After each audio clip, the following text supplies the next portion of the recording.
there. I feel like we should just start doing 8 p.m. because it always takes a bit for the people to get in. But I feel like 8 p.m. is too long for the haul. But man, I had these articles I pulled up, and we're going to look at all of this because I'm working right now. I'm working on a new video about AI, and it's going to be a massive video. And I just thought, well, maybe I should get my thoughts together, and maybe it'd be fun to get some other ideas behind it. You know, the whole AI thing, but also, you know, we can't ignore the tariffs that are going on. So this is an NPR ad I found. Trump's plan for movie tariffs leads to global confusion. Production in Hollywood has been suffering, but it's unclear how a 100% tariff on movies produced outside the United States would work or who it would help. Let's see. President Trump announced he wants to impose a 100% tariff on movies produced outside of the U.S. NPR's Mandalee Del Barco reports the film and TV industry has some questions about how that would work.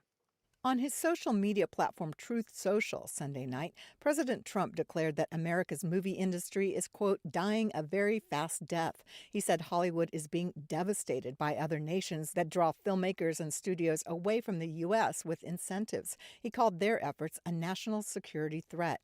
Here's what he shared with the reporters outside of Air Force One in audio from the Associated Press. If they're not willing to make a movie inside the United States, and we should have a tariff on movies that come in. And not only that, governments are actually giving big money. I mean, they're supporting them financially. Many American films and TV shows are produced entirely or partially around the world. For example, the upcoming Mission Impossible: The Final Reckoning was shot on a Norwegian archipelago and other locales. Smart people on every side are close to panicking. Countries like Canada, the UK, and Australia have long offered productions generous tax incentives, rebates, grants, and new sound stages to work in. Trump gave no details about how the movie tariffs would work and who would pay. We have so many questions. Stephen Jaworski is vice president of production with A&E Studios, headquartered in Los Angeles. Production in the United States, and specifically California, is at a massive decline, but it's really hard to weigh in. What up, Sean Meyer? He says Google's VO3 AI is mind-blowing. I don't see. This is why I wanted to get on the stream and talk to other people about it, because I don't even know what that is, Sean. I don't know what Google Vero 3 is, or what is it? Is it Vero or VO? Is it VO3? VO3? Open Art AI. Oh, this is like their AI platform, huh? This is what they use. Let's see what it's all about. Oh, I see. Yeah, so this is their open art thing. Do you use this, Sean? Have you been using this? No shame if you have. It's bring your images to life by transforming them into dynamic videos powered by multiple models. Add movement, depth, and storytelling to your photos for social media, presentations, or personal projects, all with just a few clicks. Holy shit. But is it, does it all look like this? Is it like, because this is like cartoony, or are they trying to take it to another level? Oh, here we go. Probably in here. Upload multiple images. AI randomly combines them into a unique video. Customize motion and duration for creative control. Add background sound and speech to bring your video to life. Mix audio styles for a more immersive result. Upload an image to instantly generate a video. Woo, what's up, Jamar Brooks? He says, woo, Justin, you need to get with VO3 and Flow. You at least got to know about it. Yeah. Signerman, Google using all YouTube video library mean can't lost this AI video war. Just enter text to turn your idea into a video. The AI generates it instantly. Customized style, camera, and duration. Holy shit. Yeah, I don't, you know, this is the thing, like, so what I've been looking at, I guess, is like the other side of it. you know, in within certain circles, there is a group that I'm in that there's been some jobs that have been getting canceled as of recently. And this is why I have to be careful about the video. This is why I can't do it on a stream, is because you know, people's names are involved and stuff, and I don't want to like throw anybody. I just you know I got to be careful about how I. That's why I can't do it in a live stream. But so, anyways, what's happening right now is these folks are working on commercials, specifically like brand commercial, like I guess corporate, all things to do with big name brands, right? And so what ended up happening is these shows, I call them shows, these commercials have been getting canceled last minute. And what ends up happening is they get a memo and they decided to go the AI route. So you're talking about these big corporations, these big businesses have, you know, they've gone and they've developed the storyboards, they've developed a scene breakdown, they've hired at least the main top of the line crew members, right? That means they have the DP, they have the director, they have producers, they have, I mean, probably a gaffer is involved at that point. You know, you're talking about getting very, very close to the shoot. One of these shoots was canceled literally the week before. So when I hear that, I go, well, they canceled it the week before. When I hear that, I think they didn't even have the location to begin with then, because you would never cancel a location because location costs a lot, right? And certainly they're already taking a hit, because when you are doing big branded commercials, you are already having to pay the lock-in fee, right? So for instance, I hire you as a DP and I hire someone else as the director, right? If I cancel that job only a week away, I'm still going to have to pay them whatever's in the contract. It's not going to be their full amount, but you do have to pay a cancellation fee when you're talking about these bigger union projects. And even, you know, even if you're not doing union projects, you should be working that in your deal to pay a cancellation fee. Like even me, I have a 50% payment must be paid if you cancel. You know, you're only allowed, but mine, you know, if someone canceled a week before the shoot with me, I wouldn't worry about it. I would be bummed out, but I'm not gonna, you know, that's not my contract. But in some union contracts, you know, it is a thing. So in other words, I think mine goes to like your own, you know, you have if it goes beyond that 48-hour mark, then you will still have to pay me half of whatever we agreed upon. That's in my contract. But so you all should have something similar to that, you know, because your time is valuable, right? What am I going on about? Well, it's concerning to me that these corporations are doing this so willy-nilly, and then last minute they decide, oh, let's cancel on this job, and let's just go the AI route. So that to me is a scary thing. So it's a little bit different than what you guys are showing me here on this open art thing. There is a place and space for everything, you know, like I'm a huge fan of that. But I'm not a huge fan of dicking people around. You know what I mean? And that seems to be what's kind of happening in the commercial space right now, where it's fine if you want to go AI, but that should be something that you decide way before you start pretending like you're not going to go AI. Am I making sense at all? Jamar Brooks says, once you see a demo, you'll see what I meant. I also meant to say, whoa. AI is only good for content slop. It won't replace actual art. Thank you, James Ashwood. Yeah, man, I'm kind of, you know, content slop. I mean, there is a part of me that agrees with you, but you know, at the same time, I think it has a space for generating ideas. I think, you know, or I see something like this open art thing, and I think, hey, this is kind of cool for potential like storyboarding ideas, or I don't know, the way that I would use it, I think is different than the way most people would use it. But also maybe not, maybe I look at this as also as a YouTuber, right? And I go, fuck, dude.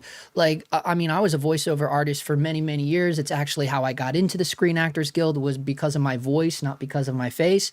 And so I see something like this and I go, well, fuck. I mean, who's to say that one day my YouTube channel wouldn't have more animated shit in it, if I had access to free fucking artwork, I guess, if I wanted to do that or something. And I do all the voices, which I could easily do, because I've been in a few different animated things. So I don't know, so I look at it like that too. I mean, I understand the benefits of it, as a, I guess, dare I say, content creator, but there is definitely some dangers happening with it in terms of, in terms of our industry, of what's going on with us.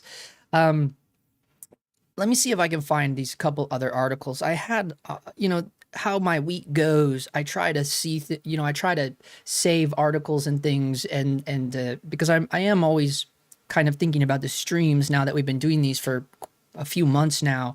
But then the week happens, and then, and then I kind of flub a little bit. I forget, but the main topic of something that I am working on as a massive kind of video essay video coming sometime down the line is this kind of thing of how we can approach, because here's the thing, like, it's not going away, but I see those guys that are losing their jobs over it. It is happening now. And then it's like, fuck, dude, that's crazy to me that, that's not saying that all companies are like that, but yeah, anyways, that's enough of that. There is plenty of weekly news to get in here at, but this article ties in with it too. This is saying that almost half of the images on Adobe stock are AI generated. I've never really messed with Adobe stock, so I don't know anything what's in there, but apparently to this article, photographers are reporting that Adobe stock is imposing upload limits after the image selling platform has been swamped with AI imagery. Yeah, man, that means over 300 million AI images have been uploaded in just 3 years. For context, it took 20 years for photographers to upload that many real photos onto Adobe stock.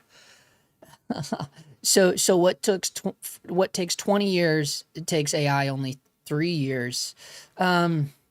Yeah. So, I mean, and I did a big video on AI headshots. I don't know if you guys saw that one. It didn't get a whole lot of views. It was kind of a random video I did.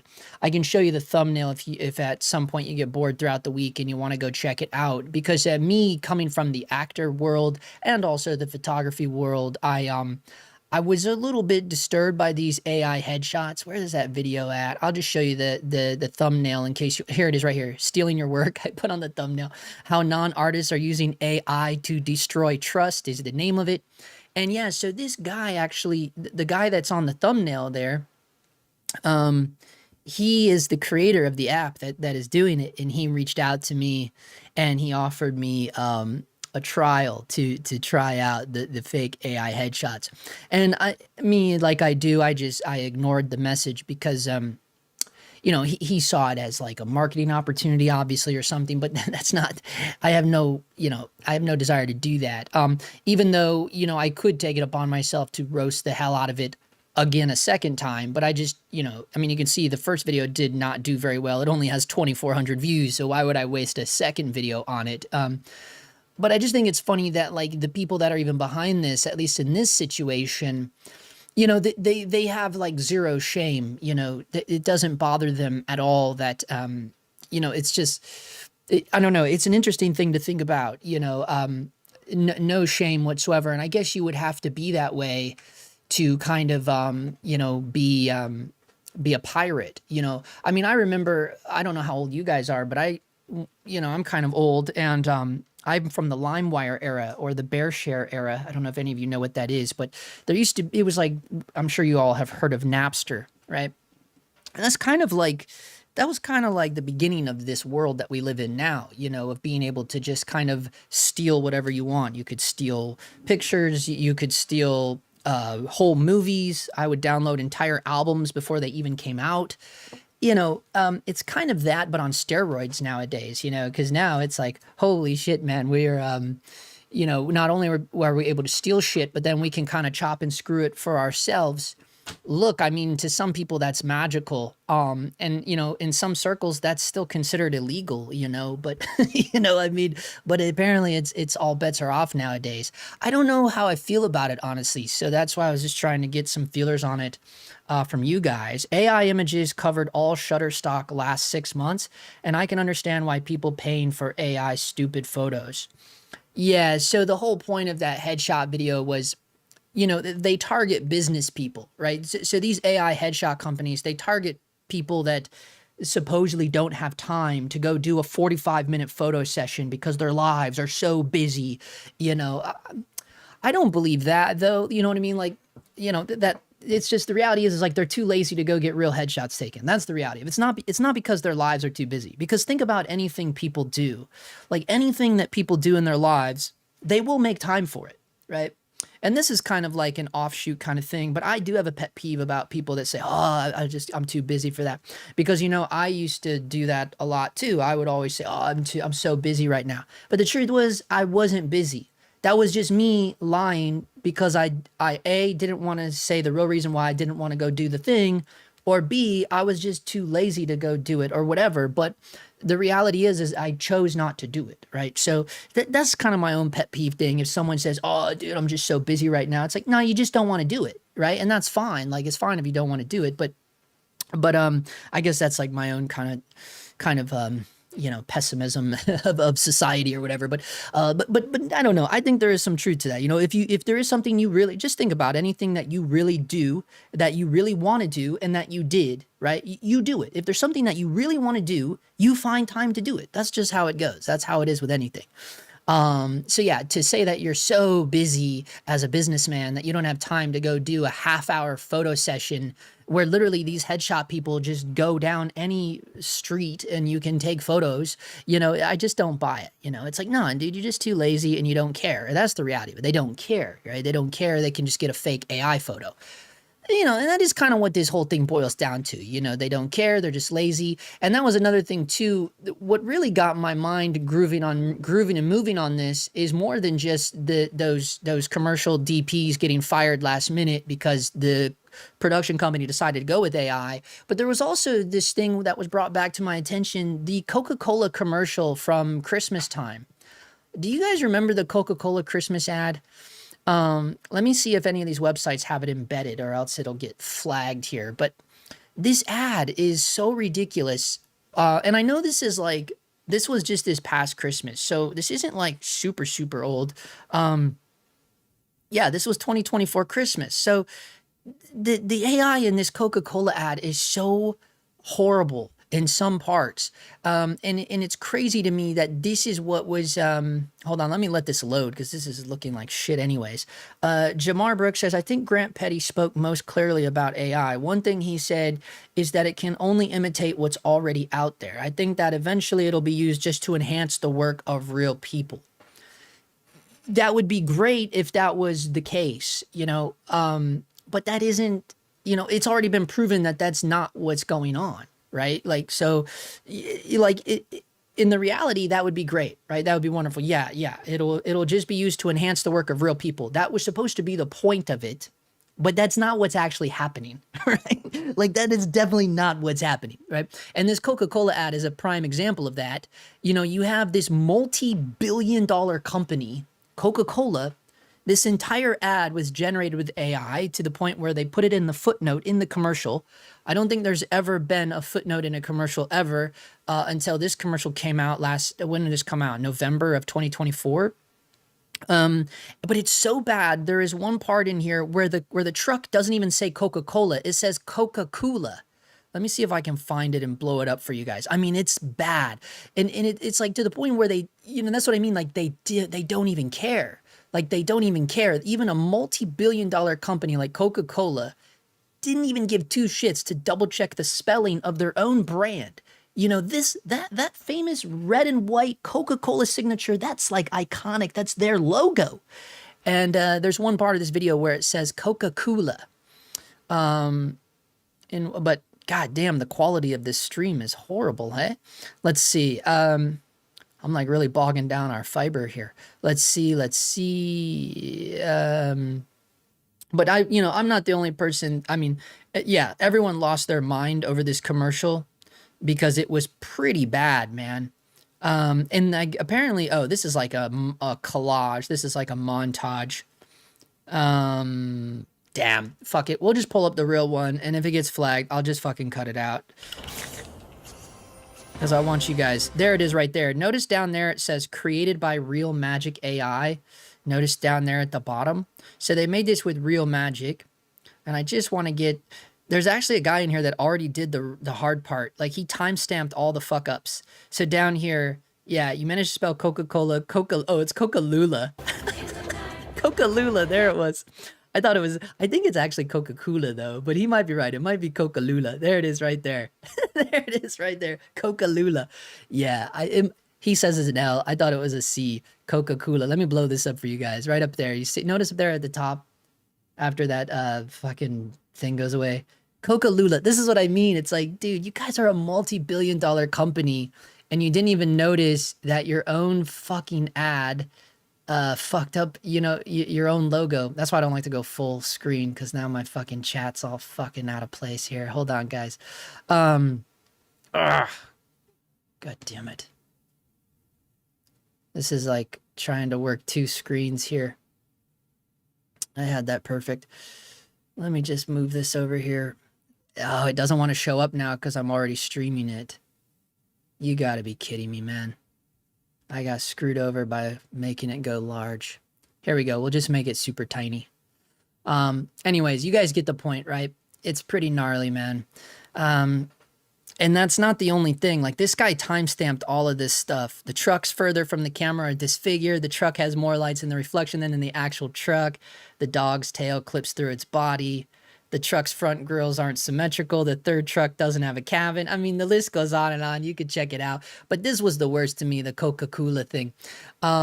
Just because that's just lack of... I mean, that to me highlighted their laziness. Like, their own laziness to just... Because imagine if this was a real fucking ad. I mean, you guys know, I don't know how many of you worked on real ads, but the clients are a pain in the ass on the day, man. They're like so anal about the colors and just everything. But, oh, if it's AI, well, fuck it. They just put so much faith and trust into the machine.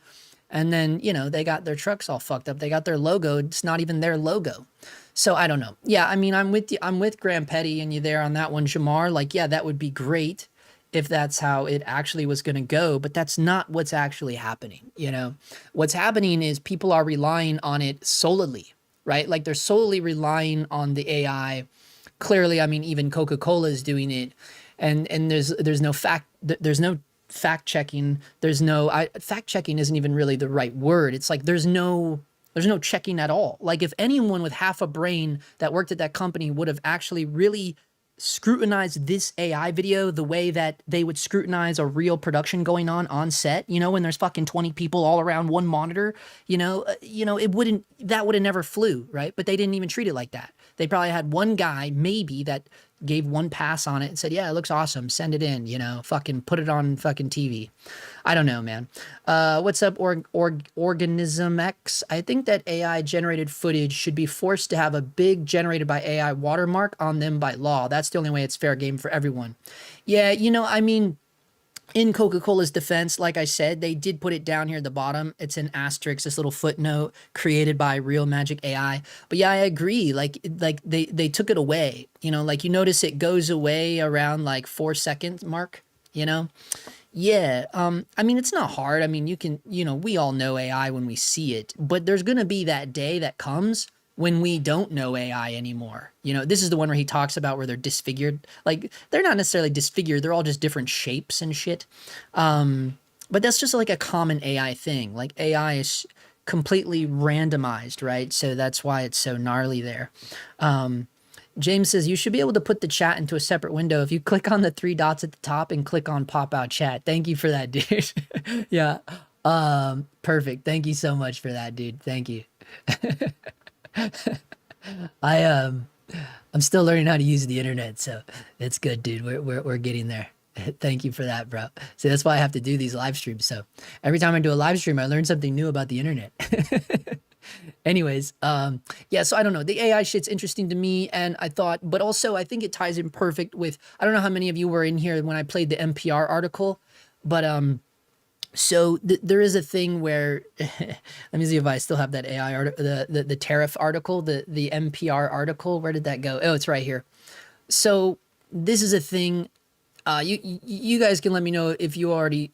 I played this. I'm not gonna replay it, but so this is a thing that definitely happened, right? Production in Hollywood has been suffering, but it's unclear how a 100% tariff on movies produced outside the United States would work or who it would help. So yeah, so basically, like the idea is, rather than having movies happen outside of America, for any movies that do happen outside of America, they're gonna try to put 100% tariff on those movies. That's just insane. Like I think that's a pipe dream. I don't. Now look, the crazy thing is there are a lot of Hollywood people that want this to happen, you know, and there is a part of me that does understand this. But think about the films that 100% have to be shot outside of the US. So in talking about AI, like this kind of folds into AI perfectly, right? Because what'll happen now is if this crazy idea goes through, then that means like, okay, now all of those movies like Dune, or, you know, the movies that have to happen outside of the US because of locations, what happens? Well, they go LED wall, right? They go to the volume, right? So it's like, holy shit, dude, like what's worse? You know, like what's gonna cost more money? Right? Because the volume is not cheap, right? That's like Disney territory. So I don't know, man. I don't want to get political here, but you know, I think that ties in perfectly with AI, because that's what will happen, right? Like if something like that does go down, then sure, you know, I think why a lot of like Hollywood people want it to happen is because they're tired of traveling and being away from their families and stuff. Man, you know, there was a time when that was a reason to do this kind of work, you know, like it gets you away from the family. But maybe those days are long gone. I don't know. Or you could be someone like Deakins, and that's why he made his wife his partner, you know, in terms of like his assistant. You know, she literally goes with him everywhere on every set. I mean, you know, and she used to be a script supervisor. I don't think she's doing that anymore now. I think she's just like his assistant, you know, or something. I don't know how they work it out now. Anyways, tying that in with this article, Nikon will raise prices in the US in 1 month because of tariffs. What is this, James? Mr. T just says stupid shit that comes to his mind, no matter if it makes any sense or not. Yeah, like I feel like that's not gonna, like 100% tariff for movies outside the US. I just think that's like total pipe dream.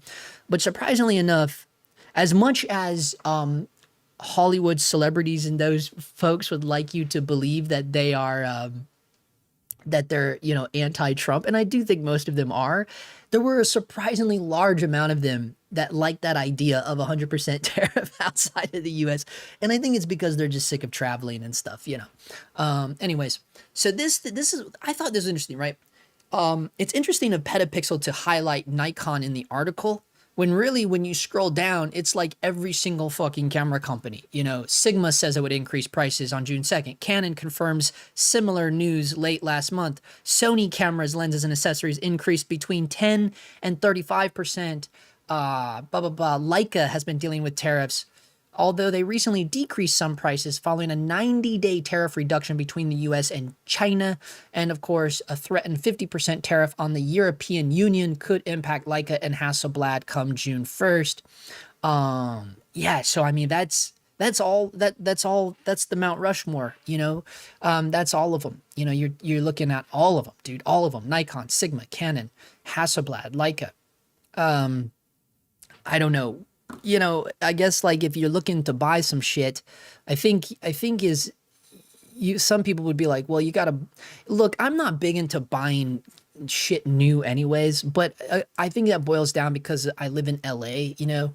I think if I lived in like Wisconsin or something, it would be very, very hard to just type in anything and find it down the street, you know what I mean? So, I mean, I feel for those people that don't live in those more populated areas, certainly areas that have more people doing what we do. It's going to be tough, you know, it's going to be tough. it kind of hurts the secondhand market too. And that's kind of, you know, I've been feeling that for months, you know. I'll be honest with you guys, a lot of my income comes from like selling stuff. And it's been a while since I've made a sale, you know, and that's only because I think it's just because it's a sign of the times, you know. People don't have it anymore, you know. Anyways, I wanted to talk about this fucking thing because I think this is hilarious. I've noticed tons of our YouTube friends and a lot of people are losing their minds about this camera. And look, this doesn't adhere to us so much here for my channel because this thing, you know, it's not a video camera. But you know, I think this is a funny thing to me. Because I've been saying for a long time, like, I would love for someone to put out a digital camera that totally mimics a film camera. I've always wanted that. And like, well, to me, this thing doesn't fucking count, by the way. Like, I really don't think this counts. This isn't what I would ask for. Because I was more in line with, like, I don't know, and this is just way too expensive, and that's why I never bought one. But if you look at something like the M10-D, right? And they recently did this with the M11 too.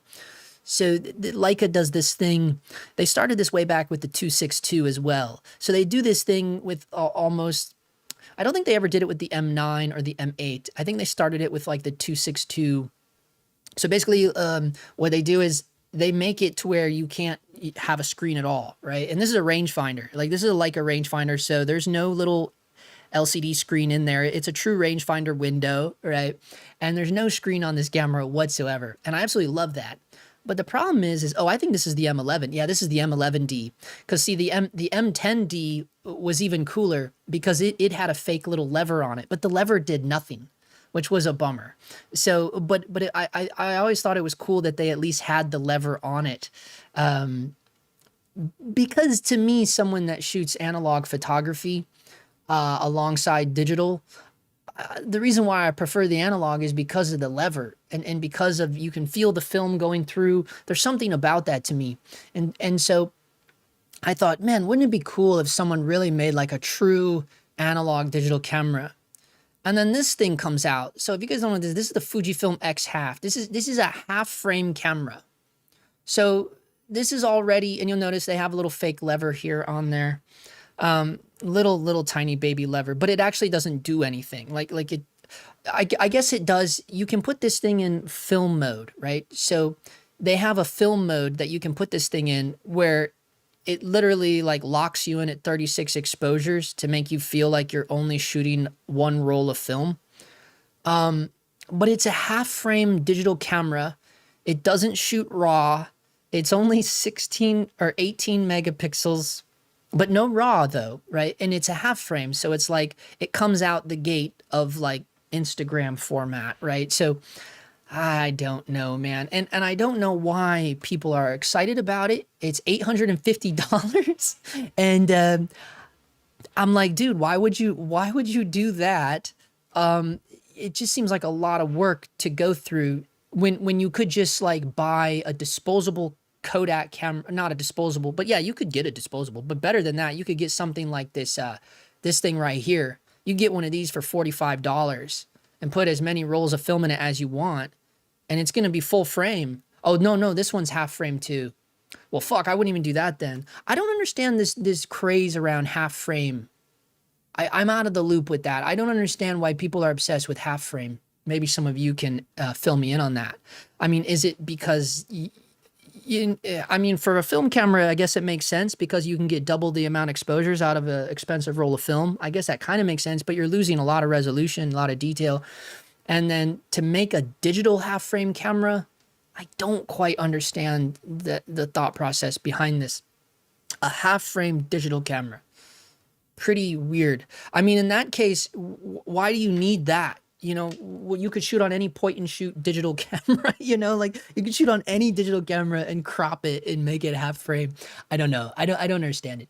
You guys, this is the world we live in nowadays, man. We live in a society. Okay. We have iconic photographer Sebastião Salgado. Guys, do you know who Sebastião? I'm probably destroying his name. But this dude has some pretty amazing images. I mean, they are hardcore. You guys know I don't know how many of you know this, but I'm pretty big into yeah, I agree, James. I think that camera was made for the TikTok generation, 100%.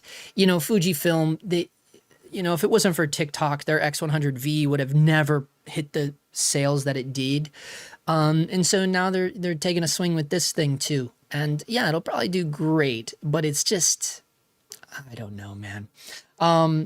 You guys know, I don't know how much you know, but my latest Roger Deakins video, I tried to drive home the importance of street photography in that video, but this guy's work is insane, man. I mean, just look at these images, dude.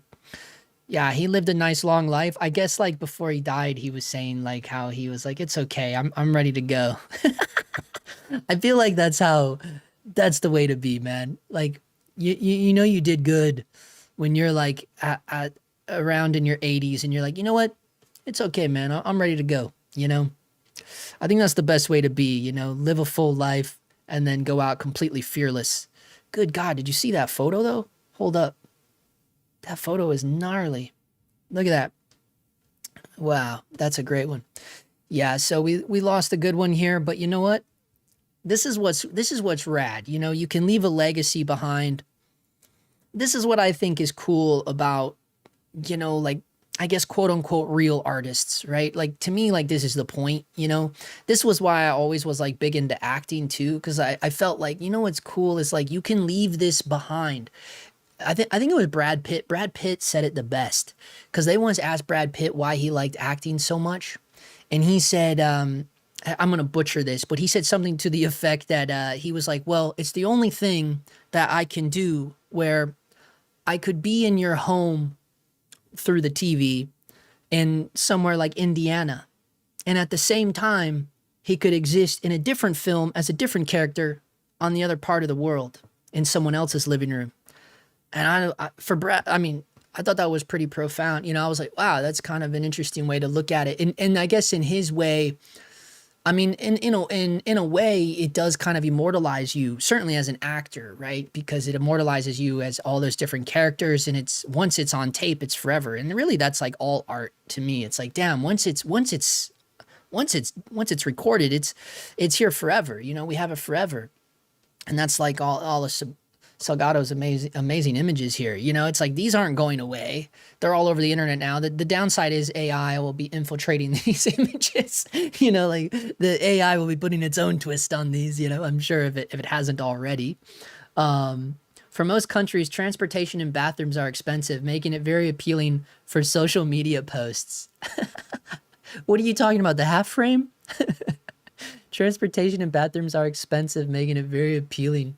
Yeah, maybe so, man. I don't know. I don't get to travel the globe so much as I would like anymore. I don't think I've been outside the country in over a decade, unfortunately.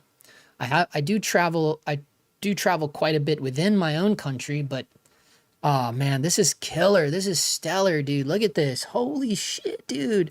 Now this is like the shit Gary Winogrand would talk about. You know, it's like the images that we're capturing, and this applies to video too, guys. This, you know, I know there's a certain group of people out there that really hate it when I talk about like street photography because they feel like it's so separate from the world of cinematography. But I mean, that was the whole point of me doing the Roger Deakins video. I mean, even Roger Deakins, you know, understands the correlation between the two worlds of cinematography and street photography, you know, because all of it, you know, good street photography like this, and like Winogrand used to say this, where the image that is being captured should have more drama.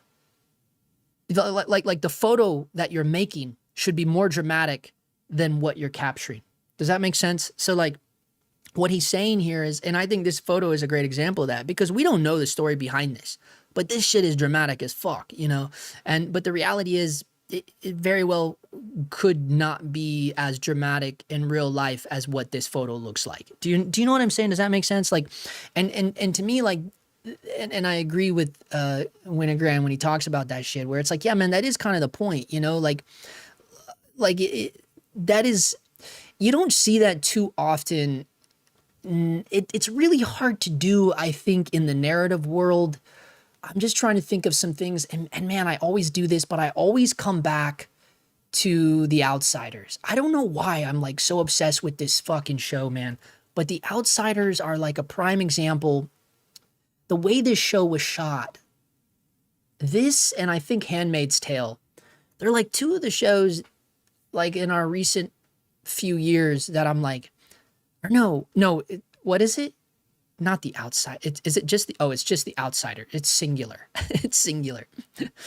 Yo, Zachary Ansel, I've wanted to make a movie for a long time but lack money. I have, however, been using AI images for a fun personal project, making up a photographic record for a character I wrote, LOL. You know, Zach, I think that to me makes sense. You know what I mean? Like, and that's what I was kind of saying earlier. Like, I would probably use this as storyboarding or something because like I am not a good illustrator, right? Like I suck at drawing. So it's like I could find lots of ways to utilize something like this to make like the moving storyboards. I forget what they call them, like the kind that Wes Anderson does when the storyboard is basically like a little cartoon. And so, yeah, and you're using it to make a character. And yeah, dude, like I mean, there's no real difference between what you're talking about, Zach, and like basically like creating a vision board for your character. I mean, I used to do that when I was an actor in the early 2000s, you know, like I would collect all kinds of images and it would just be me on Google all night, just Googling words that I like adverbs that I thought described the character, and whatever images came up, if I saw something that spoke to me, I would just, you know, download the image, and then I would take all the images and I would print them out and I'd cut them out and I'd put them on a board, and that would be like my vision board for that character, right?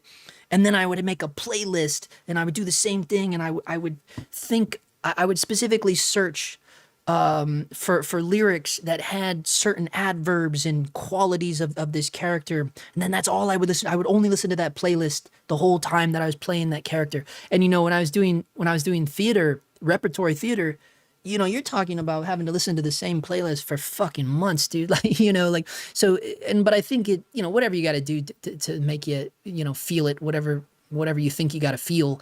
So I think that's a great idea. You know, that's very similar to something I would do 100%. Animatics, yeah. Mid-Journey. I did dabble with that one a little bit. Yeah, the animatics.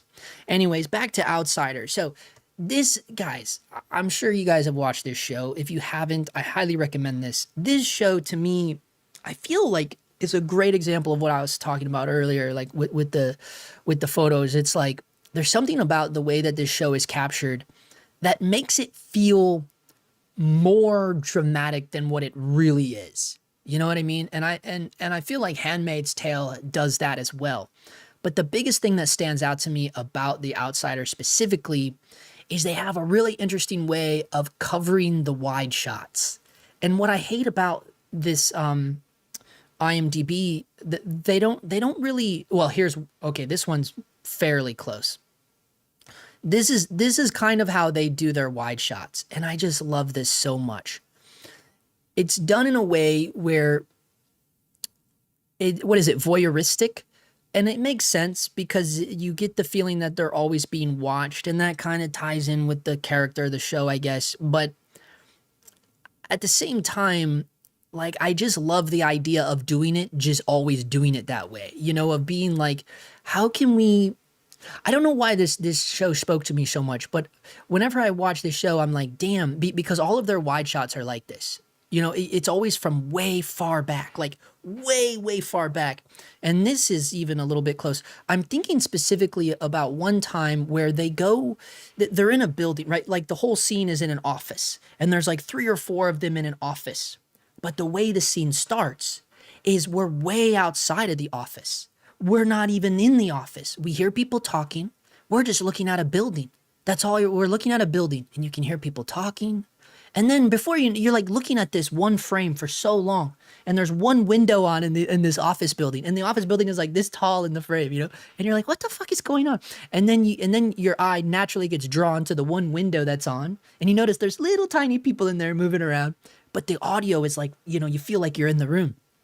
And then before you know it, you're like, oh, and then the camera starts floating up, and it goes up, and then it gets level with the window that was the window that we're supposed to be looking in, right? So now we've gone from like this huge wide of just like a building to where the people were like this big through the window. And now before you know it, the crane has gone up and we're like right outside the window. I don't know, man. It's really cool shit. And it's just a really unique way of kind of capturing the coverage, you know? And it really kind of resonated with me. And Handmaid's Tale is kind of has an interesting way too. They don't really do what I was just talking about, but what I do respect about Handmaid's Tale is the way they frame the characters. It is so insane. I know we're getting on a weird tangent here, but this is a cinematography channel, so I think it'll be okay if I talk about anything. I think I'm okay to talk about imagery and TV and films and things. It's basically, okay, Zach says it's basically a bio I have for a rock star character, and then I'm just making up photos of him from over the years. Yeah, dude. I mean, that's the way to go, man. I mean, I Googled so many images. I wish I still had all that shit, honestly. I mean, at least now with AI and everything, it's, you know, it's easier for you to keep like a record of it, you know? I wish I could find a great image in here of what I'm looking for. They have a tendency to really like push the characters against one side of the frame or the other to where their nose is like, you know, like way over here. And I really, I appreciate it. I like it a lot. I was working on something recently where I kind of started doing that. I mean, look at this frame. Holy shit. Just look at this shot for a minute. This is great. And this show does use a crap ton of haze too. Damn, I can't zoom in on this. All right, we'll just open image in new tab. There we go. I mean, beautiful, beautiful, right? Tons of haze. They always have tons of haze in this show. I mean, they just haze the hell out of it. Notice the windows are, they're pretty much, I mean, we're losing a lot of detail out there. It doesn't matter, you know? Coming in strong on our guy here. Really pushing the light from outside. You know, if there's anything inside, it's very, very, very subtle. I mean, we do have this, right? Notice these squares on the ground. I feel like that's coming from above this, you know. I don't know though. They're really selling the ceiling to me. It could be a fake ceiling. It could be a fake ceiling. I just get the feeling that these squares on the ground are definitely coming from inside. Whether that's from above the roof in the studio or whatever the case may be. I don't know, because I'm mainly thinking about this one over here and this one over here, because the way these, anyways, we're getting kind of in the weeds about this, but it doesn't matter. But the frame is just so gorgeous, man. I mean, look at beautiful, beautiful frame. Anyways, that's not what I was talking about. I was talking about the way that they ride. They'll shove them over one, you know, they'll ride the character really heavy to the left or the right.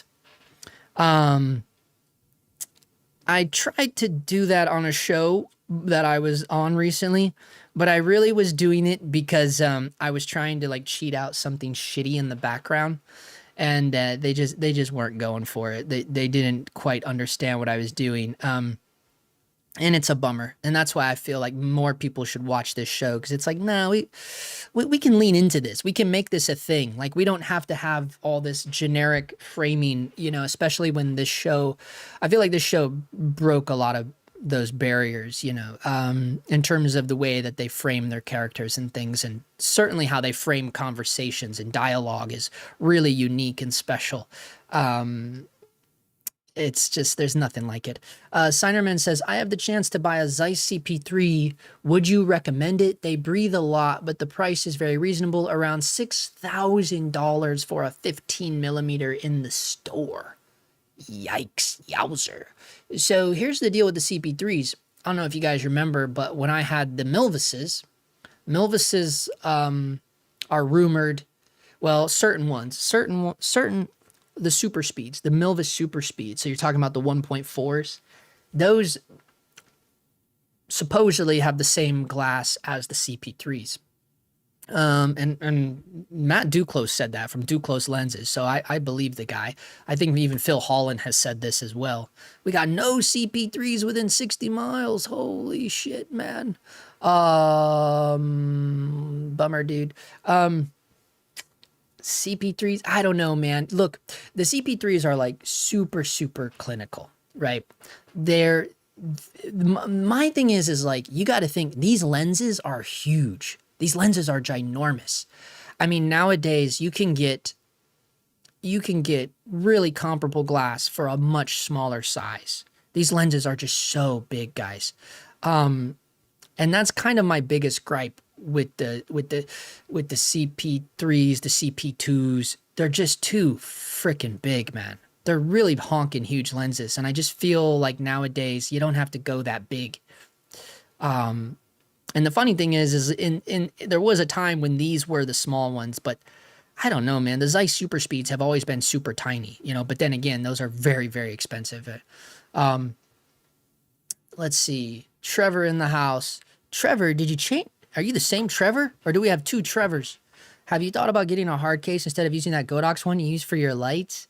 No, because this is what I failed to remind everyone about. So what Trevor is talking about this video and I mean, wow. Guys, surprisingly, this video is doing so good. It almost has 8,000 views. And I like, look, this was a video I filmed back in September. I filmed it, and then I was like, nah, this video sucks. I'm not going to put that out. And then I finally put it out like months later. Like, and it has been my #1 video over all my past like 10, 20 videos. Well, past 10 videos. So it beat the Roger Deakins video, which that video did awesome.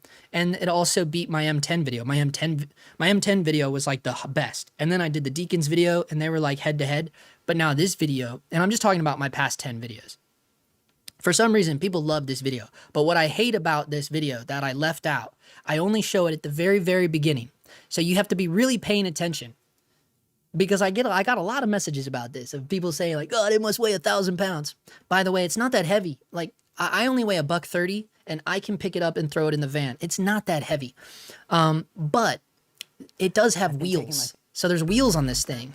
And I never bring it up, but you just see it at the very beginning, right? So there you see it in the very, very beginning. You got to be watching very closely. I wheel it in and then I drop it down. I wish I would have highlighted. I wish I just would have mentioned. All I had to do was mention that it had wheels, and I feel like I wouldn't have got as many comments about how heavy it is or something. But you know, but that was one of the points to get it because it's on wheels. Anyways, no. So no, I don't need a hard case. I don't need a hard case. I feel like a hard case would be significantly heavier because I feel like that's why it's so light, is because it's a soft case. But it's not collapsible. You know, you can take everything out of it and it'll keep its shape. You know, it will keep this very nice rigid shape. It's just a soft shell, you know. Anyways, another movie with some of the best framing I've ever seen is the Ipcris file. The Ipcris file? Yeah, Marianne's dying. The Ipcris She just has a cold. The Ipcris file from 1965. Oh shit, we're gonna get schooled now. Zachary Antle is gonna school us with the Ipcris file from 1965. Holy shit, dude. Who did this one? Otto Heller. What's he known for? The Peeping Tom and the Lady Killers. The Lady Killers. Hey, dude, they redid that movie. I don't know what Peeping Tom is. That's funny though.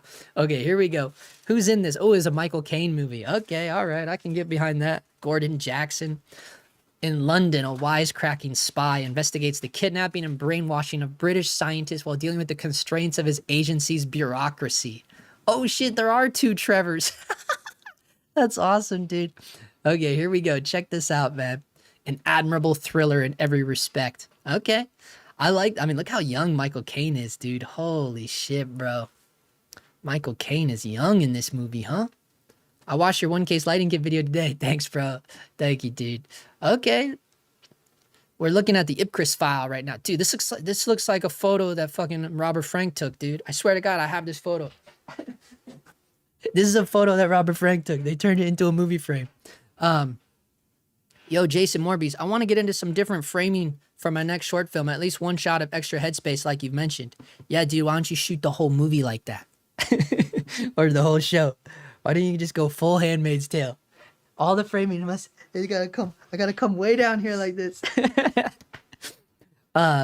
Google the cinematography. Yeah, we're looking at it right now, bro.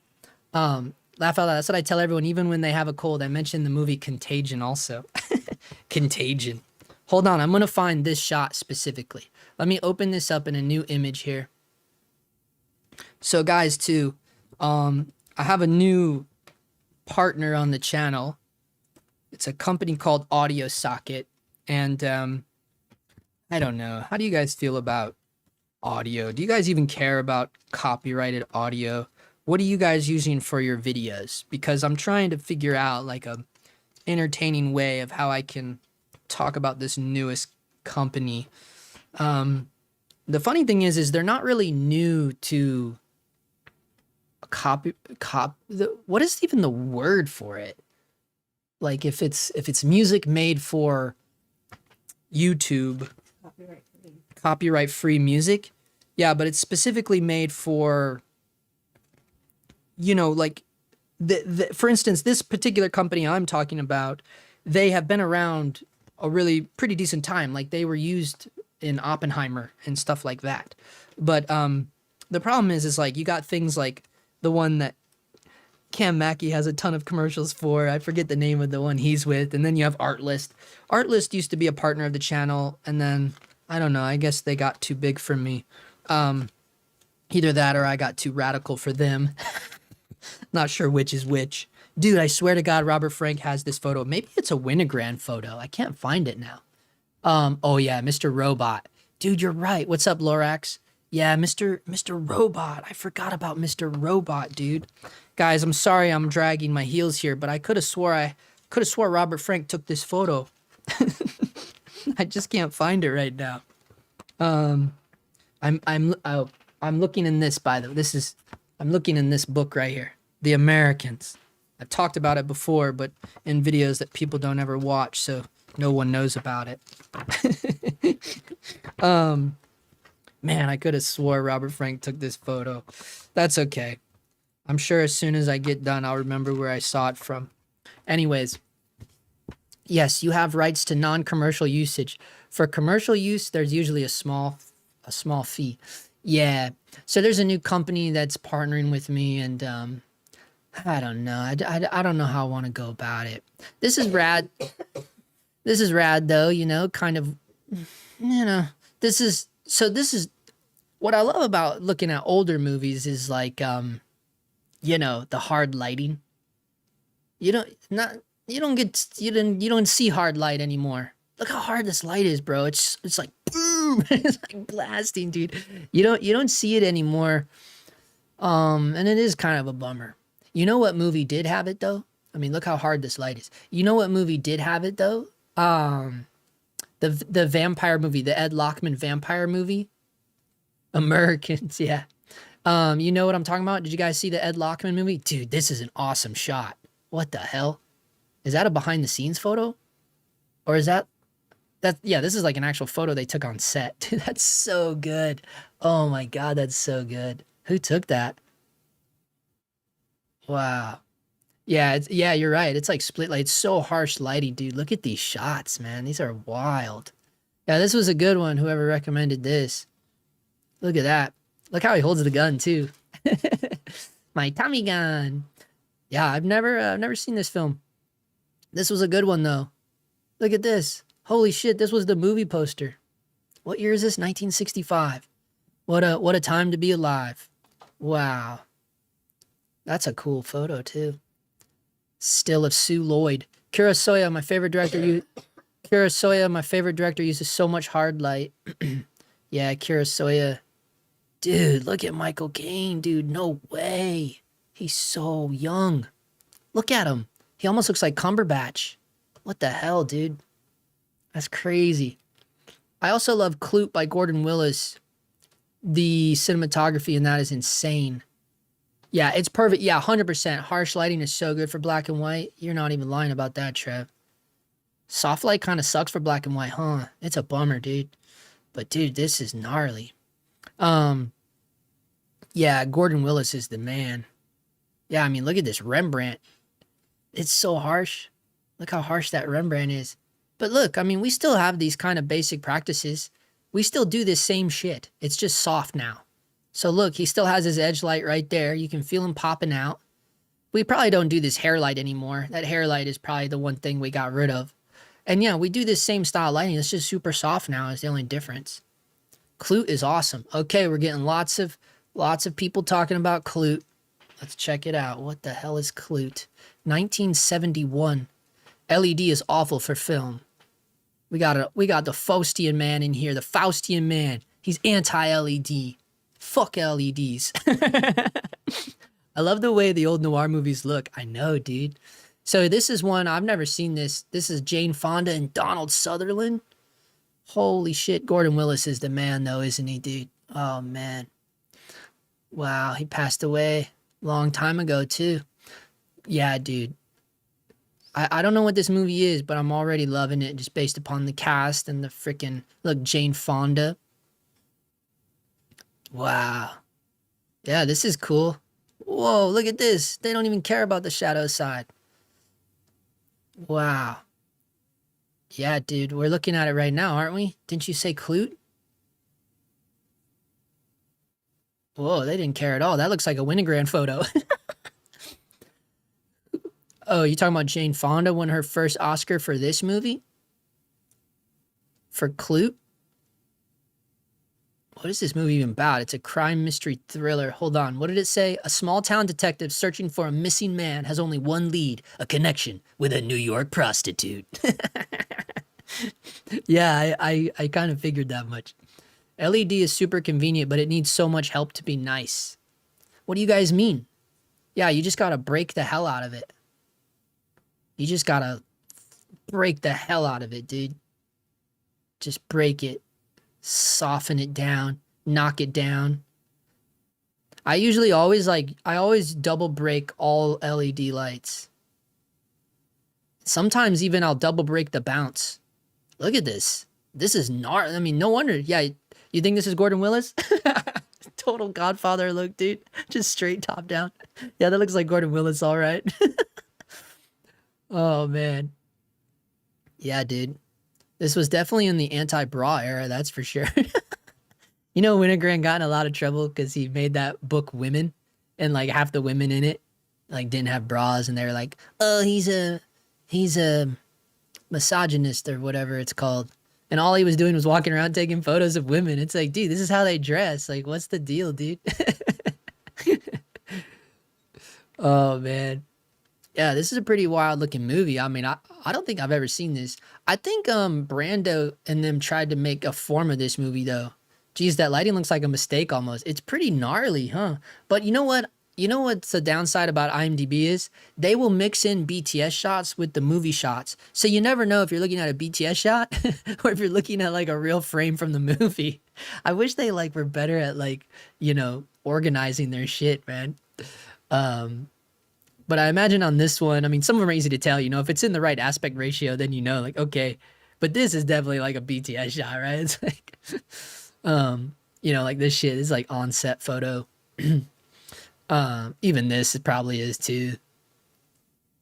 This might be a frame, I don't know.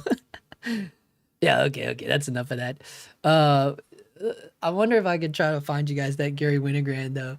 But who was asking about the CP3 lenses now? Guys, give me your thoughts on the CP3 lenses. I said no go, dude. CP3s are too big, bro. Okay, women. I'm looking for women. This book is crazy. We're gonna find out this was that lighting guy's first gig and he was just making shit up. Gordon Willis? I don't think so, dude. That's okay. Let's see what his first movie was. He was doing a lot more movies before that one, wasn't he? Let's see how far back he goes. He goes all the way back, bro. He's old school, dude. Look, End of the Road, 1970. So yeah, it was kind of in his top 5. His first 5. No, wait. 1, 2, 3, 4, 5, 6. It was his 6th feature. It's his 6th feature. So yeah, he was still kind of working some kinks out. But look, it was the one he did right before The Godfather. But, you know, he got into a lot of trouble. Coppola and everyone got into a lot of trouble for that, though, because the studio kept telling them it was too dark. The Godfather is too dark. I say just look up frames from that on Google. It's so good. From Clute? All right, if you say so. God damn, that poster looks AIAF, don't it? Jesus criminy, dude. Oh, these are crazy-ass covers. Okay, before we get to that though, I have to tell you what I was talking about. Yeah, women are beautiful. Yeah. Yeah. So these are all the shots of, see, these are good photos though. Gary Winogrand was the man, dude. He was good, dude. But there's like a good handful of them where they're, you know, this one I love though. This one of the chick with the ice cream, that's like my favorite one, with the headless mannequin in the back. And you can see Winogrand's reflection right there. That's his reflection right there, dude. That's him with his crazy afro. That's a good photo. Like, she didn't even care. He's standing right in front of her. That's nuts, dude. Yeah, this is a good one too. Like, look, that looks like Charles Bukowski, the woman form. Oh, man. This is the one I was thinking about, though. When I saw those Kloot pictures, I was thinking of this photo specifically. Oh, man, that's hilarious, dude. Yeah, Winogrand was wild. These photos are so gnarly. Like, look at this one. It looks like a photo any of us could take. Like, literally, like, looks like a photo a 4-year-old could take. But, you know, in a series, I guess it's cool. There's another one. Street photography takes a special breed. Yeah, dude, I love it. I love it. It's really just like, it's really about luck, you know, and how big of a risk you're willing to take. You know, that's really what it boils down to. There's not a whole lot of talent involved. You know, that's just my opinion. I think really it's just like, what's the biggest risk you're willing to take? This photo's rad though, dude. Look at that. I like it though. I like it because, you know, this is the best way to see reality of what it really was. You know, there's nothing fancy going on here. There's no, it's just, this is what it was, man. It's wild, dude. Yeah, look at that. You have to abandon being shy. 100%. I don't know. I'm pretty shy though too, but you can be fearless and still be shy though. But yeah, dude, it sucks when they yell at you. 100%. Anyways, now we're just going in loops. Okay, what the fuck did you say? Oh yeah, you said to Google Kloot. All right, you better be right about this. The closer you get, the better the shot. 100%. Let's see, Kloot screen grabs. Yeah, I don't have Shot Deck. I boycotted Shot Deck. Here we go. Video about to be age restricted. LOL. They all are. I cuss like a madman. Let's see. Okay, this is what you're talking about specifically, bro? Wow, look at that. Oh, I see what you mean. Wow. Okay, here we go. Okay, okay. Dude, look at that shit, dude. Yeah, Gordon Willis was infamous for this shit, dude. Could you imagine shooting with 2 flame candles on film? Dear God, dude. I would be having a heart attack, dude. No way, bro. Could you imagine shooting this in 1975 or whenever it was on film and like not shitting your pants? You know, because this is a huge movie, right? Like, this was for a huge studio, right? Like, let's see. Who made this movie? This was Warner Brothers. Could you imagine shooting this for Warner Brothers and trying not to shit your pants because you had to shoot this on film? This guy did not care one bit. This is wild, dude. Looks good though, don't it? This is weird though. This must have been like a crane shot. And I'm guessing they just decided to give us the frame grab right there. They should have, like, you know, done us a little common courtesy and not cut the sign off. That's wild. Well, that's a wild shot right there. Yeah, these are good. It's always good to utilize mirrors. Check that light meter 5 times and shitting myself. No kidding, dude. Look at that. That's a cool frame, though. The mirrors, and you can look into the shower right there.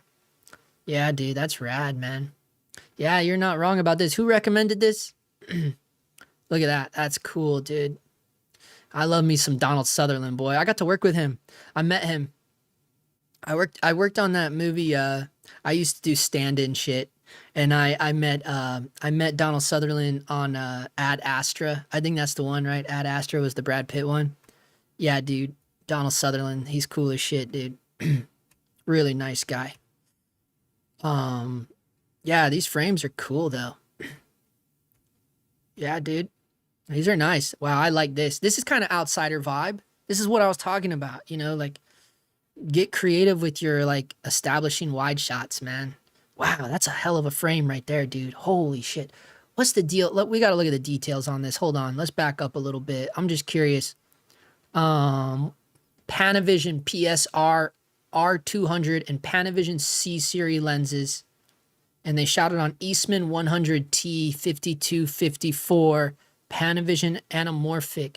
Eastman 100T 5254. What film stock is that, bro? Eastman. Oh, they also shot that with, they also shot Taxi Driver with that 100T. Holy shit, that's insane. That makes that candlelight image that much more crazier. Wow, dude. Yeah, dude. That's insane. Not feet, that's meters. 3,000 meters of film. So that's like 9,000 feet of film. 9,000 feet of film. But I wanted to look up this camera that they were using, the PSR R200. I got to see if I can get that film stock in Dehancer. You heard me? I got to use that in Dehancer. Oh, man. Here we go. Let's look at the crazy camera. We can buy it on eBay for 75 grand, guys. Come on, dude. Look at this. Iconic, bro. Look at that with the wooden tripod. That's the camera they used. Wow. It's military green. Now we know why Leica did the Safari edition. They want it to be like Panavision. These old ass matte boxes crack me up, dude. Look, it's just a wing nut hanging out with a wing nut and a prayer with the classic PL mount.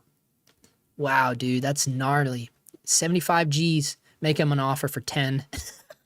Say, dude, it's hard times, bro. I just wanted him. I wanted him in the back of my YouTube studio. I just want it chilling in the background. You come in and lean on it and it falls over. Wow, that's crazy, dude. Panavision C series. We just looked up something recently that was shot on Panavision C series.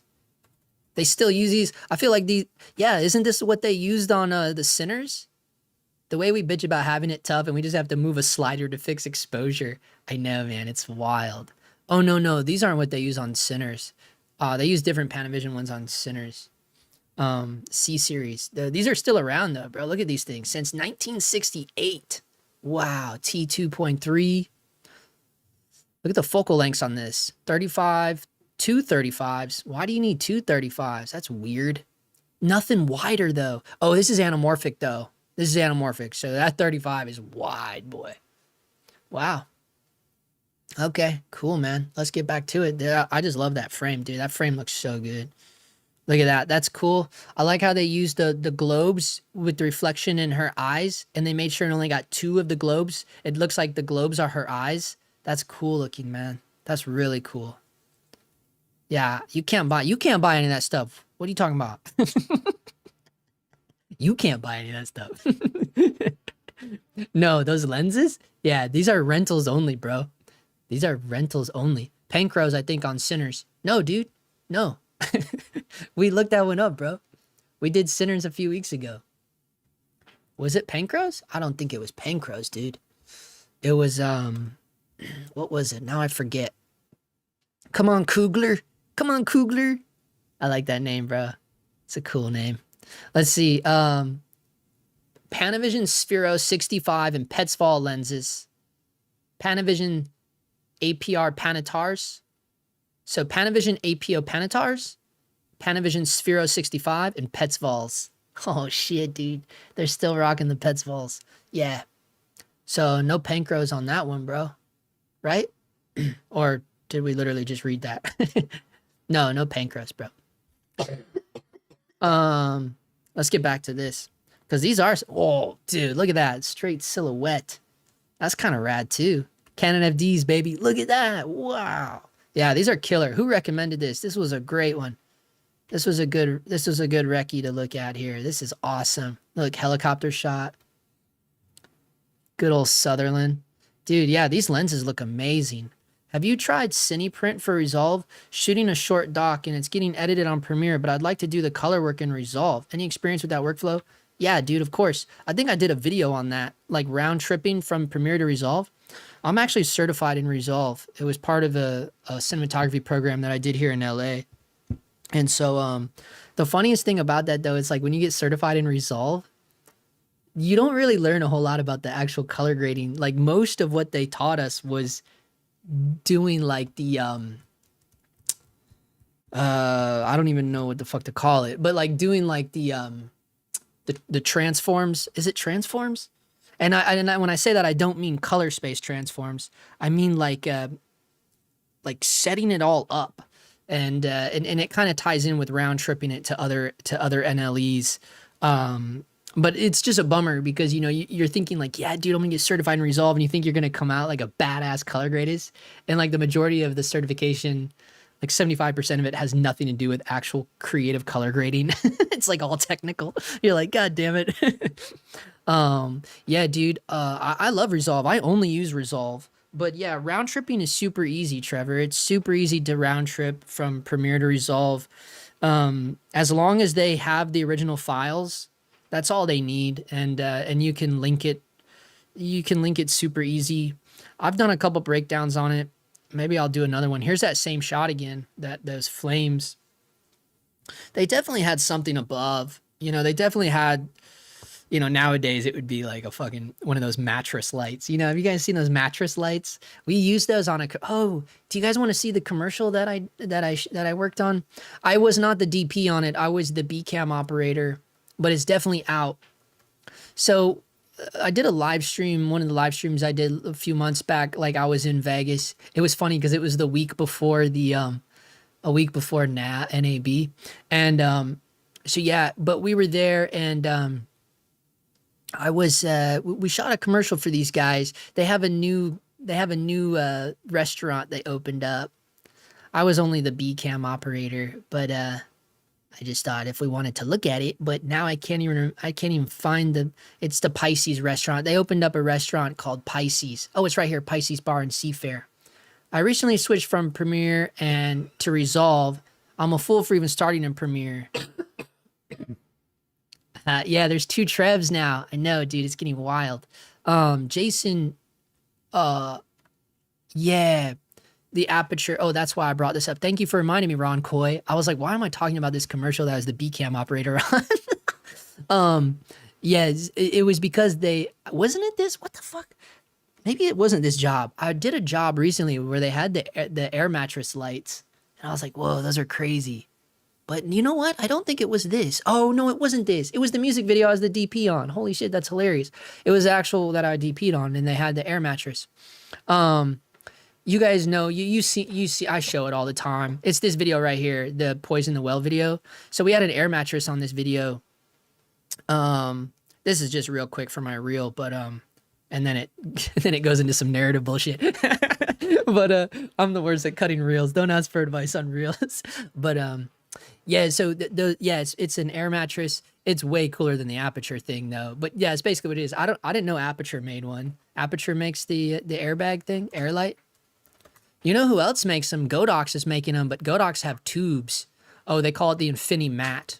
Dude, the one we had was so big. It was ginormous. It was like the size of a king size bed, dude. And it was way up in the sky. Oh, I can share with you guys the BTS. So eventually I'll have a video out of the BTS of how we shot that video, but I got a buddy of mine editing it, and he just got the footage though, so I can't give him too much shit because I've just been dragging my ass. I didn't want to edit it. I don't know why, but I was just like, I don't know what to do with this, and I didn't want to deal with it. But we can look at some of the I can show you. We probably have BTS of the air mattress. It was nuts, dude. So shout out to Eric Richter. He was the DP on this. Super talented guy. There it is right there.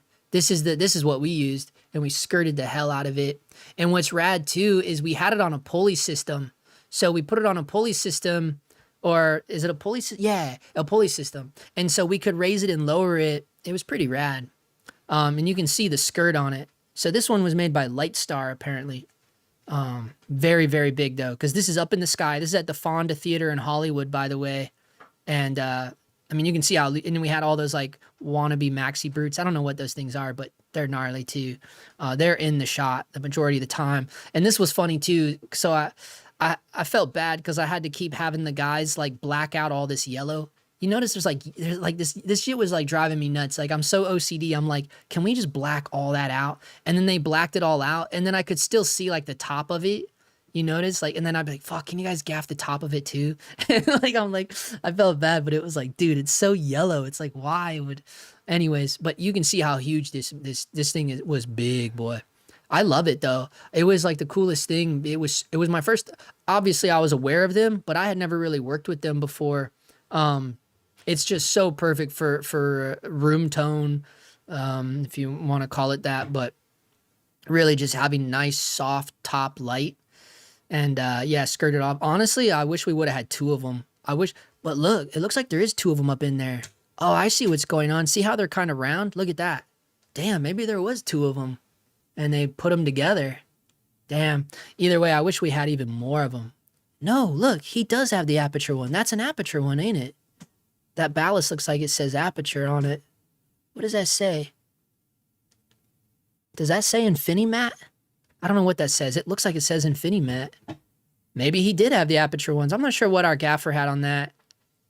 I'm not sure what he had on that. In terms of like the brand names of these lights. My wife said he was talking about mattress and DP. What was I supposed to think? What was the other side of that conversation? Yeah, that's what we're using nowadays. We're using mattresses out here, man.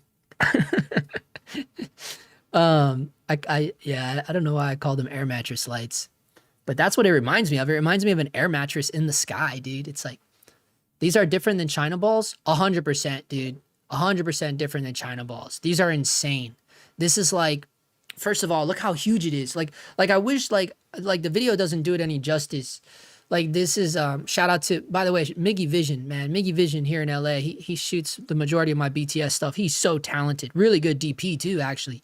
But I whenever he's available, I love getting him to shoot my BTS because he's just so good. But I mean, but the problem is like we can't really see the scale of like, and of how big this thing really is. Because this is in the Fonda Theater, guys. The Fonda Theater is big.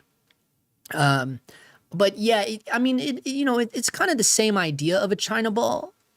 I guess if you think about like a China ball on steroids, but yeah, essentially it is. It's just way more powerful than a China ball, and just way more space that you can just, cover. Yeah, it's a gnarly tool, man. It really is cool, and that's why you see all these companies now are making them and stuff. And it's a great idea. I mean, even Godox has a version of them. I saw Godox has air lights now too, and I always bring up Godox because they're pretty. I mean, I'm almost positive they come out of the same factory as Aperture, man. You know what I mean? It's the same shit, dude. You can put 4 12x12 Infinimats together and basically light a showroom. Yeah, dude. It's like shooting at the bottom of a silo. Yeah, dude. Yeah. It's cool though. I mean, if you love that kind of like top-down soft light. Yeah, but see, theirs are more like tubes. So why I like what Godox did here is this is basically like their version of the light sock, right? So I showed in my latest video how I have the Titan tube and it goes inside of a sock. It's called a light sock. This is basically what Godox did, but theirs is inflatable. There's no tube involved. You just inflate this thing. It's pretty nuts. Yeah, massive tube of light. Yeah, I love the light sock, but mine's heavy, right? Because I got to put the Titan tube in it. It's a pain in the ass. This thing right here, it's just like, wow. But I don't know if this thing would be as bright as a Titan tube. Let's see if it has a photometrics on here. A Titan tube's not very bright, though. I think a Titan tube is only like 11-foot candles or something. But these guys probably aren't going to have... Oh, maybe in the specs. Let's see. Photometrics. Yeah, see, they don't have... Yeah, see, they're not going to tell you. Or do they? Wait, down here. No, they're not even telling us what the photometrics are. That's always a bad sign. You know what I mean? It's like, fuck, dude, it's probably not that bright, But I mean, this is just a little tube, right? So with like for me, like when I have the Titan tube and I put it in the light sock, that's really just for like soft fill. Or maybe like boom arm it above and get like a really soft, subtle kind of room tone, just trickle down. And that's what I loved about that air mattress light. You can literally just let it trickle down. I wish we would have been able to do some, like the music video didn't call for it, but I would have loved to have done some shots with only that light mat on. because it just, the way the light trickles down is just awesome.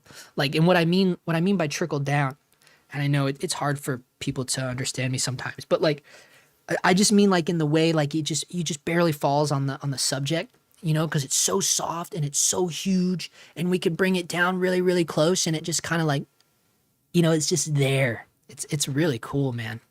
Yeah, I'm a big fan of a huge soft light, man. I love it. I love it too much, probably.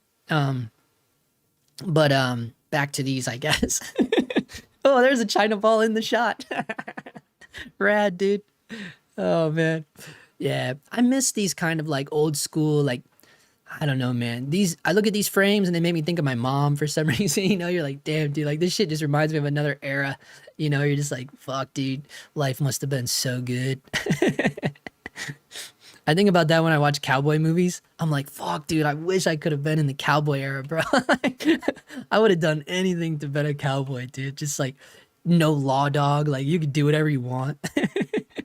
It'd just be like pure chaos. Yeah, man.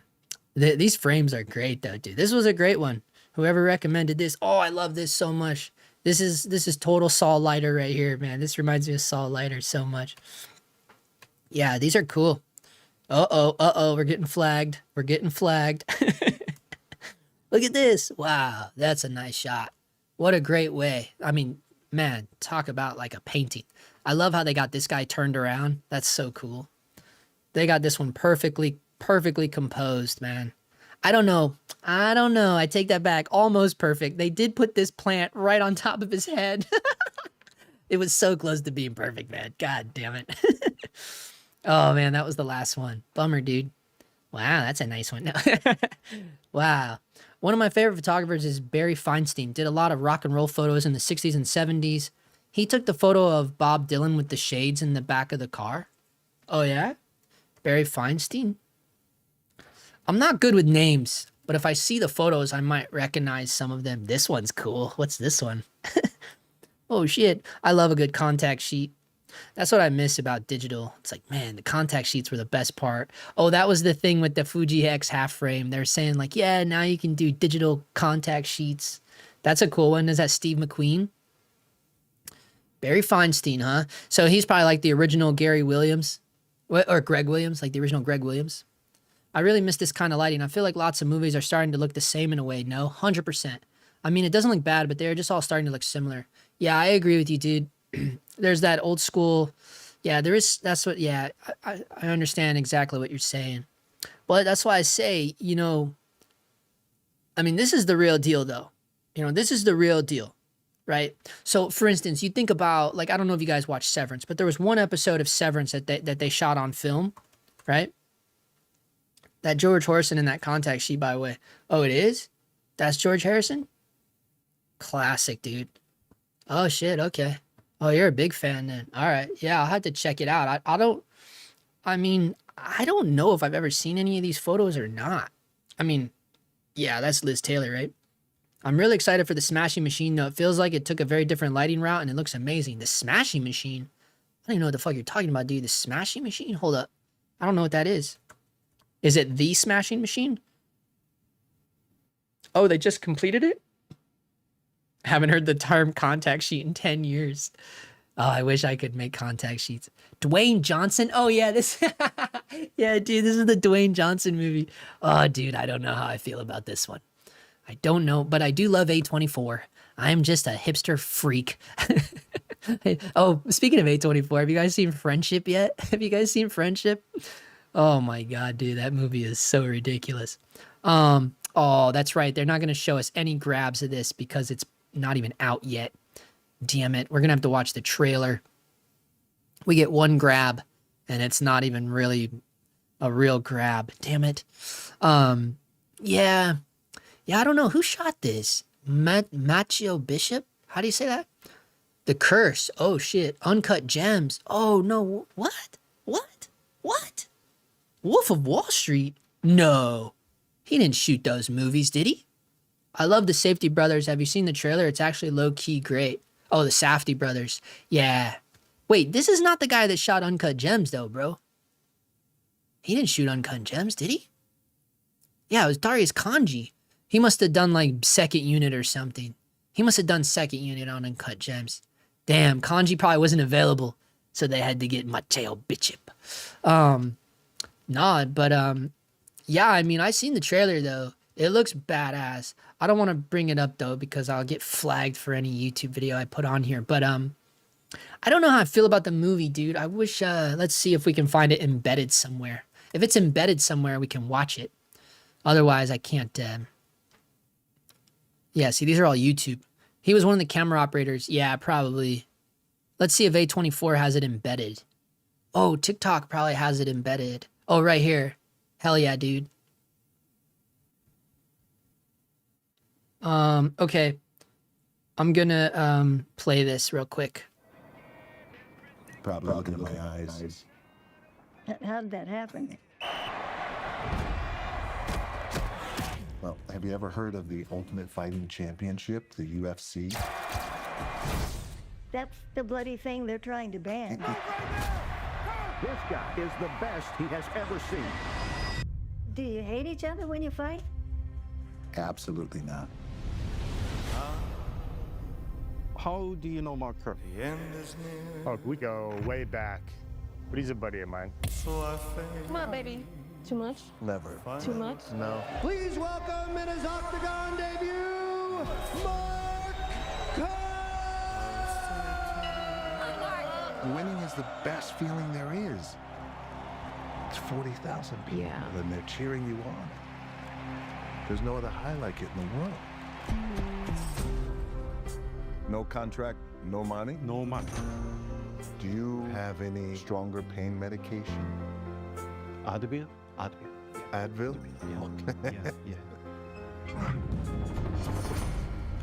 Yeah, I mean, honestly, this movie looks pretty awesome, man. It definitely looks good. Yeah, and I agree with you. He says Gioio says, I believe in Benny Safdie. I think he can make Dwayne a good actor.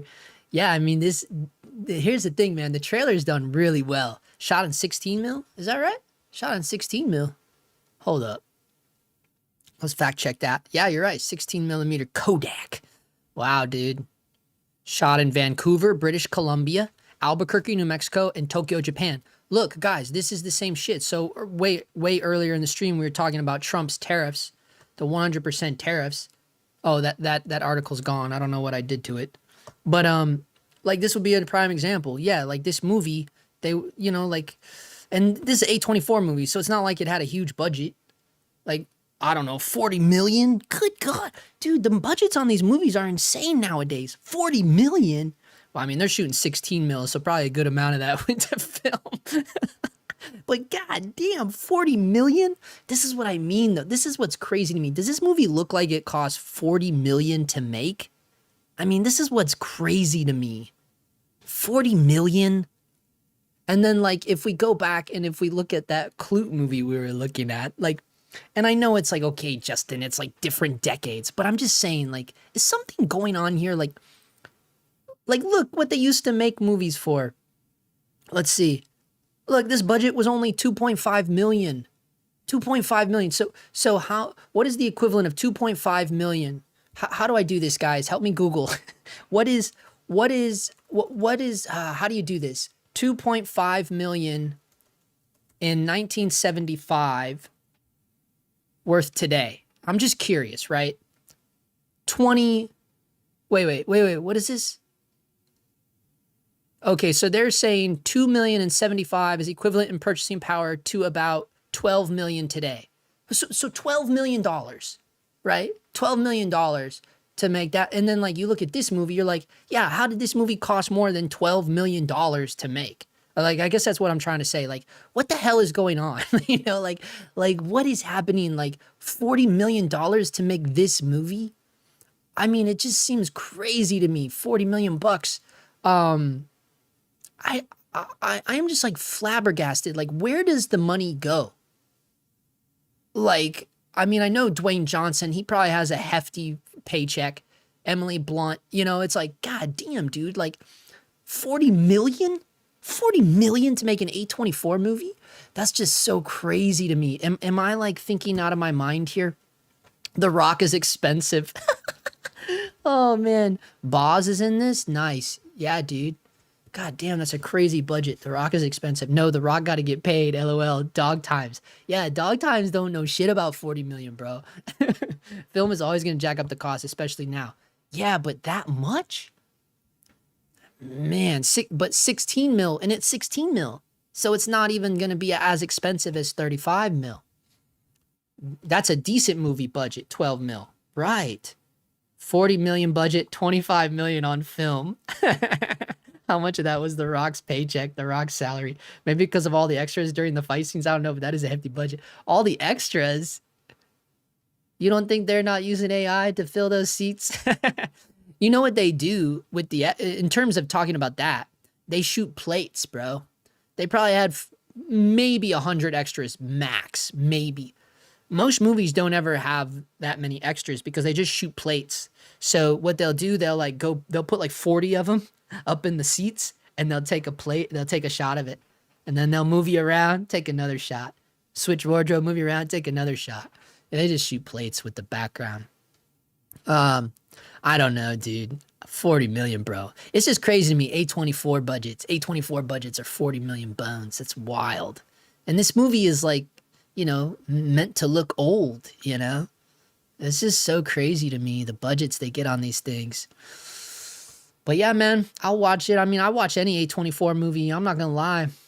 Is that doable in 16 millimeter as well? The plates? Yeah, I don't see why not. You know, all they do is shoot the empty seats, right? All you need is one shot empty. I mean, why? You don't think they could do like VFX with film? Yeah, they do it all the time, dude. I think they'd have no problem doing that with 16 millimeter film. I mean, there's plenty of movies that use visual effects and they were shot on film. I mean, Sinners did it, right? Like Sinners has a ton of visual effects and that whole movie was shot on film. Yeah, dude, 100% they can shoot plates with film. 100%. Yeah, I totally forgot about this movie though. Yeah, dude. Let's see how, and since we just brought it up, I'm curious how much, because this movie was super low budget too. Friendship. What was Friendship's budget? Is it going to tell us what the budget was? Oh, they're not even going to tell us what the budget was on this movie. Yeah, they're not even telling us what the budget was. But dude, it's not doing so good, huh? It only made 444,000 opening weekend. But people don't go to the movie theaters anymore, you know? My favorite A24 movie and some of my favorite cinematography ever is Hereditary. Everybody says that. Everybody loves Hereditary, bro. I've never seen it.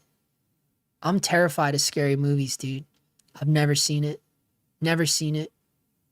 I did have to study it though, because you know I did that viral short, The Chair. Do you know The Chair? I shot The Chair and it went viral, and it's made by Curry Barker. This one right here, The Chair. It's made by the That's a Bad Idea guys. See, they got 1 million subscribers.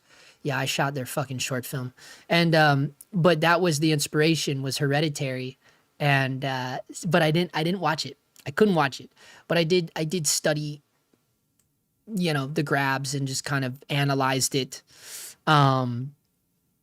Yeah. Yeah, I don't know. I love that Aunt Lydia is in this. We were talking about Handmaid's Tale. It's Aunt Lydia from Handmaid's Tale. Yeah, I've never seen this movie. I love how it looks, though. It looks good, don't it? It looks real good.